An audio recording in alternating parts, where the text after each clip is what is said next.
বগুড়ার দই বাংলাদেশের উত্তরাঞ্চলের বগুড়া জেলার এক অনন্য ও খ্যাতনামা মিষ্টান্ন, যার ইতিহাস প্রায় ২৫০ বছরের পুরনো।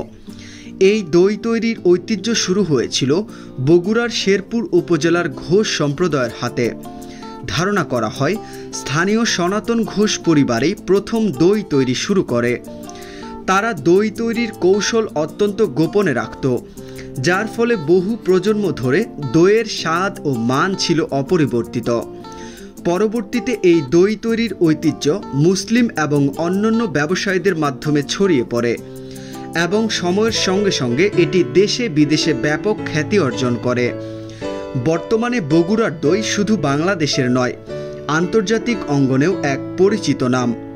২০২৩ সালে বগুড়ার সরার দই ভৌগোলিক নির্দেশক পণ্য হিসেবে স্বীকৃতি পায়, যা এ ঐতিহ্যকে নতুন উচ্চতায় নিয়ে গেছে। দই তৈরির মূল উপকরণ হল গরুর দুধ, চিনি, সামান্য পরিমাণ পুরনো দই এবং একটি মাটির হাঁড়ি বা সরা। প্রথমে দুধকে কড়াই বা পাতিলে দীর্ঘ সময় ধরে জাল দেওয়া হয়। এরপর নির্দিষ্ট ঘনত্বে এলে সেটি ঠান্ডা করে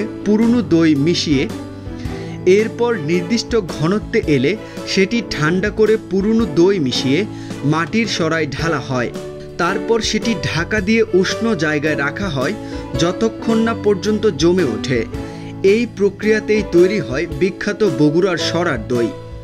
বিখ্যাত বগুড়ার সরার দই, যার ঘ্রাণ, স্বাদ এবং গঠন অন্য সব দই থেকে আলাদা। ব্রিটিশ আমল থেকে বগুড়ার দইয়ের খ্যাতি ছড়িয়ে পড়ে।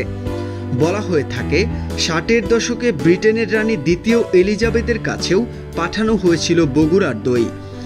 এমনকি তৎকালীন পাকিস্তানের প্রেসিডেন্ট আইয়ুব খান এটি মার্কিন যুক্তরাষ্ট্রেও উপহার হিসেবে পাঠান।